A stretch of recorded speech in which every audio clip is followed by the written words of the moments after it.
ರಾಜ್ಯದಲ್ಲಿ ಪೊಲೀಸ್ ಇಲಾಖೆ ಬಲವರ್ಧನೆಗೆ ನಮ್ಮ ಸರ್ಕಾರ ಹೆಚ್ಚಿನ ಮಹತ್ವವನ್ನು ನೀಡುತ್ತಿದೆ. ಸುಮಾರು 100 ಪೊಲೀಸ್ ಠಾಣೆಗಳ ಹೊಸ ಕಟ್ಟಡವನ್ನು 200 ಕೋಟಿ ರೂಪಾಯಿ ವೆಚ್ಚದಲ್ಲಿ ಕಾಮಗಾರಿ ನಡೆಸಲಾಗುವುದು.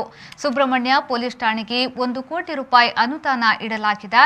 ಸದ್ಯದಲ್ಲೇ ಕಾಮಗಾರಿ ಪ್ರಾರಂಭಿಸಲಾಗುವುದೆಂದು ಗೃಹ ಸಚಿವ ಆರಗ ಜ್ಞಾನೇಂದ್ರ ಹೇಳಿದರು. ಅವರು ಕುಕ್ಕೆ ಶ್ರೀ ಸುಬ್ರಹ್ಮಣ್ಯ ದೇವಸ್ಥಾನಕ್ಕೆ ಭೇಟಿ ನೀಡಿ ಬಳಿಕ ಮಾಧ್ಯಮದವರೊಂದಿಗೆ ಮಾತನಾಡಿದರು. ಪೊಲೀಸರಿಗೆ ಗೃಹ 2025 ಯೋಜನೆಯಲ್ಲಿ 2025ನೇ ಇಸವಿಯವರೆಗೆ 10,000 ಮನೆಗಳು ನಿರ್ಮಾಣವಾಗಲಿದೆ. ಅಲ್ಲಿಗೆ ವಸತಿಗಳ ಸಮಸ್ಯೆ ನಿವಾರಣೆಯಾಗುತ್ತದೆ. ಇಲಾಖೆಯಲ್ಲಿ ವಾರ್ಷಿಕ 4,000 ನೇಮಕಾತಿ ನಡೆಸಲಾಗುತ್ತಿದೆ. ಈಗ ಕೇವಲ 12,000 ಹುದ್ದೆಗಳು ಖಾಲಿ ಇವೆ ಎಂದು ಹೇಳಿದರು. ಈ ವರ್ಷ 4,000 ಆಯಿತು. ಇನ್ನೊಂದು 4,000ಕ್ಕೆ ಈಗಾಗಲೇ ಎಕ್ಸಾಮಿನೇಷನ್ ಬರೆದಿದ್ದಾರೆ.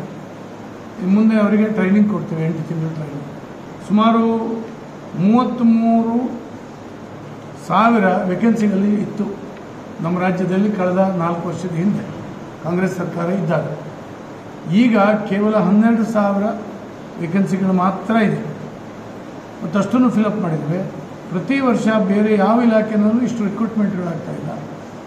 ಈ ಸಾರಿ ಪ್ರತಿ ವರ್ಷ ಪೊಲೀಸ್ ಇಲಾಖೆಯಲ್ಲಿ 4,000 ರಿಕ್ರೂಟ್ಮೆಂಟ್ ಆದಂಥ ಕ್ಷೌರಿಕರು, ಅಡಿಗೆಯವರು, ಇವರೆಲ್ಲರೂ ಕೂಡ ರಿಕ್ರೂಟ್ಮೆಂಟ್ ಮಾಡುವಂಥ ಕೆಲಸ ಈಗಾಗಲೇ ಆಗ್ತಾಯಿದೆ.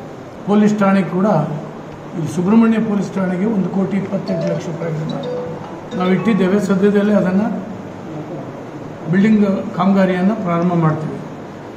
ಇದಲ್ಲದೆ ಪೊಲೀಸರಿಗೆ ವಸತಿ ಗೃಹಗಳನ್ನು ಕಟ್ತಾ ಇದ್ದೀವಿ. ಈಗ 11,000 ಮನೆಗಳನ್ನು ಈಗಾಗಲೇ ಕಟ್ಟಿಸಿ ಕೊಟ್ಟಾಗಿದೆ. 49% ಪೊಲೀಸರಿಗೆ ಹೊಸ ಮನೆಗಳನ್ನು ಕೊಟ್ಟಿದ್ದೇವೆ.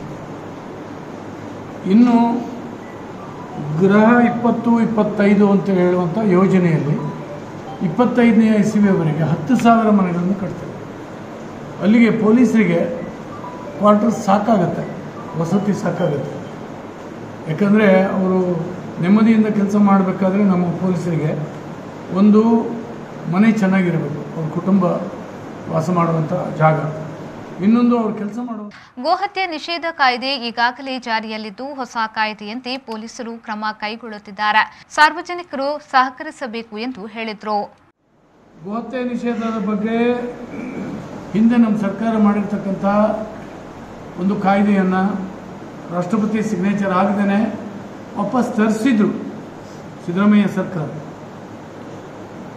ಅದನ್ನು ವೇಸ್ಟ್ ಮಾಡಿ ಪುನಃ ಈಗ ನಮ್ಮ ಸರ್ಕಾರ, ಯಡಿಯೂರಪ್ಪ ಸರ್ಕಾರ ಬಂದ ಮೇಲೆ ಗೋಹತ್ಯೆ ನಿಷೇಧ ಮಸೂದೆಯನ್ನು ಸುಗ್ರೀವಾಜ್ಞೆ ಮೂಲಕ ತಂದಿದ್ದೇವೆ, ಕಾಯ್ದೆ ಮಾಡಿದ್ದೇವೆ. ಹೊಸ ಕಾಯ್ದೆಯ ಪ್ರಕಾರ ಈಗ ಪೊಲೀಸರು ಕ್ರಮ ತಗೊಳ್ತಾ ಇದ್ದಾರೆ. ವಿಶೇಷವಾಗಿ ಕ್ರಮ ತಗೊಳ್ಬೇಕು ಅಂತ ಹೇಳಿದ್ದೇವೆ. ಸಾರ್ವಜನಿಕರು ಸಹಕಾರ ಕೊಡಬೇಕು. ಯಾಕೆಂದರೆ ಪೊಲೀಸ್ ಇರುವಂಥದ್ದು ಕಮ್ಮಿ ಸಂಖ್ಯೆ. 1,00,000ಕ್ಕೆ 168 ಪೊಲೀಸರಿದ್ದಾರೆ ನಮ್ಮ ರಾಜ್ಯದಲ್ಲಿ. ಆದರೆ 1,00,000 ಜನ ಎಲ್ಲರೂ ಕೂಡ ಇದನ್ನು ಗಮನಿಸಿದ್ರೆ ನಮ್ಮ ಪೊಲೀಸರು ಪರಿಣಾಮಕಾರಿಯಾಗಿ ಕೆಲಸ ಮಾಡಲಿಕ್ಕೆ ಸಾಧ್ಯ. ವೀರ ಸಾವರ್ಕರ್ ಬಹಳ ದೊಡ್ಡ ಸ್ವಾತಂತ್ರ್ಯ ಯೋಧ. ಅಂತವರ ಸ್ಮಾರಕ ಕಟ್ಟುವುದನ್ನು ವಿರೋಧಿಸುವುದು ಅವರು ಈ ದೇಶದ ವ್ಯವಸ್ಥೆಯನ್ನ ವಿರೋಧಿಸಿದಂತೆ. ಹೊಸ ಪೀಳಿಗೆಗೆ ಸಾವರ್ಕರ್ ಅಂತವರ ಬದುಕು ತಿಳಿಸುವ ಕೆಲಸ ಆಗ್ತಾ ಇದೆ. ಕಾಂಗ್ರೆಸ್ ಇದನ್ನ ವಿರೋಧಿಸುತ್ತಿದೆ ಎಂದಾದರೆ ಜನ ಅವರನ್ನ ವಿರೋಧಿಸುತ್ತಾರೆ. ಯೋಗಿ ಆದಿತ್ಯನಾಥ್ ಅವರಿಗೆ ಮಹತ್ವದ ಸ್ಥಾನ ನೀಡಬಹುದು ಎಂಬ ಪ್ರಶ್ನೆಗೆ ಅದು ಊಹೆಗೆ ನಿಲುಕದ್ದು. ಬಿಜೆಪಿಯಲ್ಲಿ ಯಾರಿಗೆ ಯಾವುದೇ ಸ್ಥಾನ ಸಿಗಬಹುದು, ಇಲ್ಲಿ ಸಾಮಾನ್ಯರಿಗೂ ಉನ್ನತ ಸ್ಥಾನ ಸಿಗಲಿದೆ ಎಂದು ಹೇಳಿದ್ರು. ಸರ್, ವೀರ ಸಾವರ್ಕರ್ ಬಿಜೆಪಿಯವರಲ್ಲ.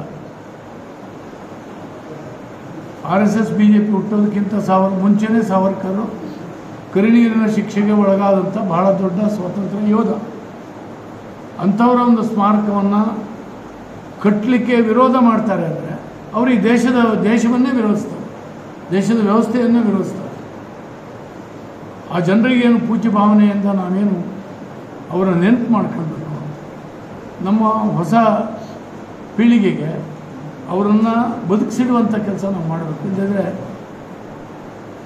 ಈ ದೇಶವನ್ನು ಯಾರೂ ಕಟ್ಟಕ್ಕಾಗಲ್ಲ. ಅವರಿಂದ ಸತ್ಪ್ರೇರಣೆ ಪಡೆದು ನಮ್ಮ ಯುವ ಜನಾಂಗ ದೇಶ ಕಟ್ಟೋ ಕೆಲಸ ಮಾಡಲಿಕ್ಕೋಸ್ಕರ ಸ್ಮಾರಕಗಳನ್ನು ಕಟ್ಟುವಾಗ ಕಾಂಗ್ರೆಸ್ ವಿರೋಧ ಮಾಡ್ತದೆ ಅಂದರೆ ಜನ ಅವ್ರನ್ನೂ ವಿರೋಧ ಮಾಡಬೇಕಷ್ಟೇ. ಕಾಂಗ್ರೆಸ್ಸನ್ನು ಜನ ವಿರೋಧ ಮಾಡಬೇಕು. ಯಾಕೆಂದರೆ ದೇಶಭಕ್ತರನ್ನ, ಸ್ವಾತಂತ್ರ್ಯ ಹೋರಾಟಗಾರರನ್ನ ಕಾಂಗ್ರೆಸ್ ವಿರೋಧ ಮಾಡ್ತದೆ. ಇದರ ಅರ್ಥ ಏನು? ದಿವಾಕರ್ ಎಂ, ವಿ4 ನ್ಯೂಸ್, ಕಡಬ.